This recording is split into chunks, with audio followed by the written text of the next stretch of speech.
নমস্কাৰ বন্ধুসকল, আজি মই আপোনালোকৰ ওচৰলৈ চিয়া কাষ্টাৰ্ডৰ ৰেচিপি লৈ আহিছোঁ। তেন্তে এই ৰেচিপিটো মই কেনেদৰে বনালোঁ আহকচোন চাওঁ। তাৰ কাৰণে প্ৰথমতে আমি চিয়া সিডখিনি তিয়াই থ'ব লাগিব 5 ঘণ্টা বা 6 ঘণ্টাৰ কাৰণে। মই চিয়া সিড 5 চামুচ লৈছোঁ 6 জন মানুহৰ কাৰণে। আপোনালোকৰ ওচৰত যদি বেছি মানুহ থাকে বেছিকৈ ল'ব ইয়াতছে, আৰু যদি কম মানুহ থাকে কমকৈ ল'লেও হ'ব। এতিয়া একাপ পানীত মই তিয়াই থৈ দিম এইখিনি। 5 চামুচ চিয়া সিড মই ডাঙৰ কফি কাপেৰে একাপ পানীত তিয়াই থৈছোঁ। এয়া চাওক, প্ৰায় 6 ঘণ্টামানৰ পিছত চিয়া সিডখিনি ধুনীয়াকৈ ফুলি উঠিলে আৰু পৰিমাণটোও বেছি হৈ গ'ল। আৰু 3 চামুচ কাষ্টাৰ্ড পাউডাৰ লৈছোঁ। এতিয়া কাষ্টাৰ্ডখিনিত 3 চামুচ গাখীৰ দিব ডাঙৰ চামুচেৰে আৰু ভালদৰে মিলাই ল'ব। গাখীৰখিনি নৰ্মেল টেম্পাৰেচাৰত থকা ল'ব। আৰু কেইটামান ফল লৈছোঁ।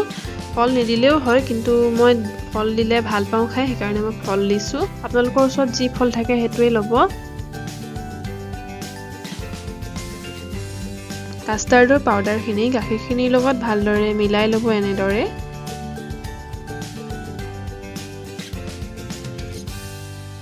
এতিয়া গেছটো অন কৰি তাত এটা চচপেন বহাই ল'ব আৰু তাত আধা লিটাৰ গাখীৰ লৈ ল'ব গৰম কৰিবলৈ।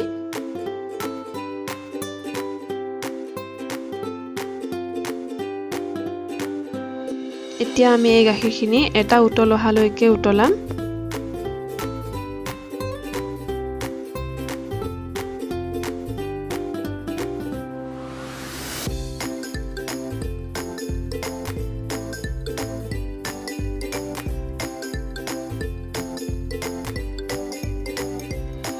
এয়া চাওক, গাখীৰখিনি ভালদৰে উতলি গ'ল।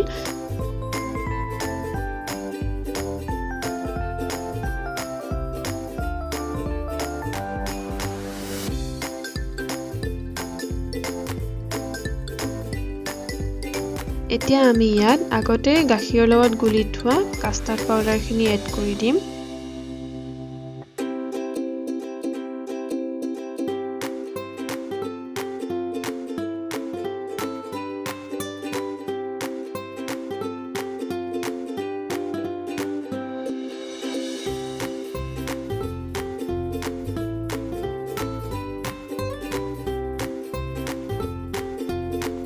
কাষ্টাৰ্ডৰ মিক্সাৰখিনি দিয়াৰ পিছত ভালদৰে লৰাই দিব লাগিব, নহ'লে তলত লাগি ধৰিব।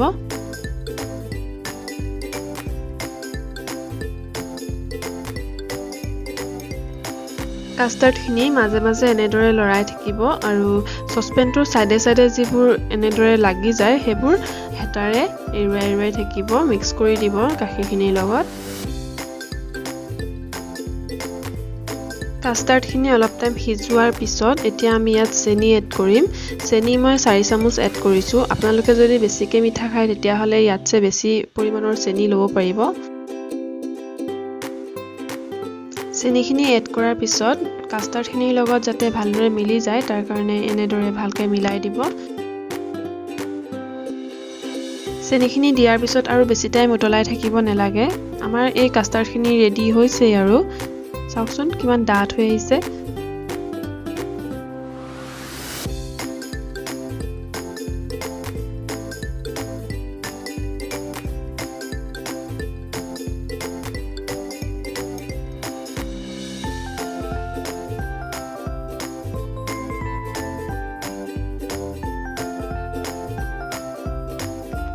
আমাৰ কাষ্টাৰ্ড ৰেডি হৈ গ'ল। এতিয়া গেছটো অফ কৰি দিব।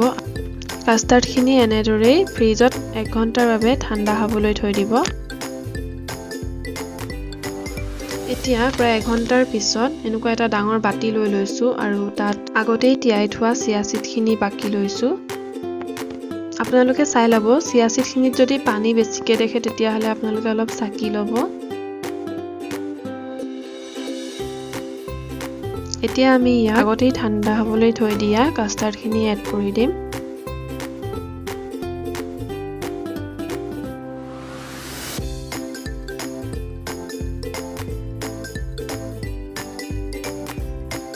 আৰু ভালদৰে মিক্স কৰি দিব কাষ্টাৰ্ড আৰু চিয়া সিডখিনি।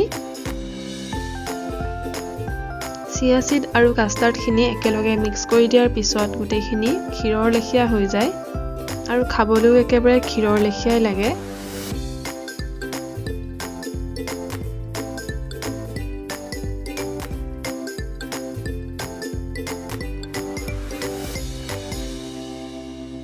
কাষ্টাৰ্ড আৰু চিয়া সিডখিনি ভালদৰে মিক্স কৰি লোৱাৰ পিছত এতিয়া আমি ইয়াত ফলমূলখিনি এড কৰি দিম ফলমূলখিনি সৰু সৰুকৈ কাটি ল'ব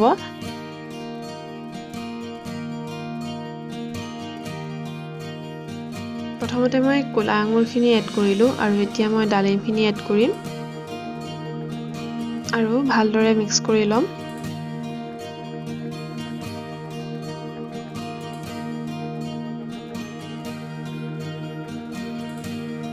আৰু এতিয়া সৰু সৰুকৈ কাটি থোৱা কলখিনিও এড কৰি দিম আৰু কলখিনিও ভালদৰে মিলাই দিব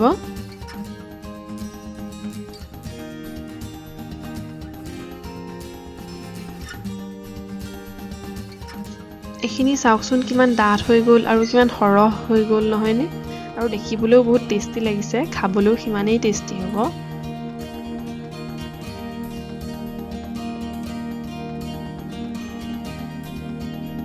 এয়া চাওক মই এতিয়া আপোনালোকক চিয়া কাষ্টাৰ্ডখিনি কেডোখৰমান আঙুৰ আৰু অলপমান ডালিম লৈ ধুনীয়াকৈ সজাই দেখাইছো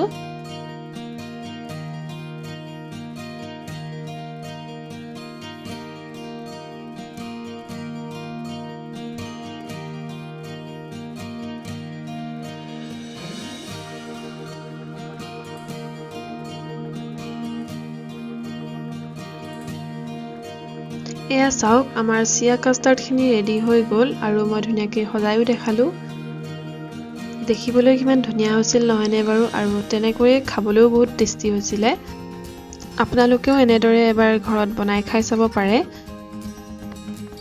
আৰু বন্ধুসকল মোৰ এই ভিডিঅ'টো শেষলৈকে চোৱাৰ বাবে বহুত বহুত ধন্যবাদ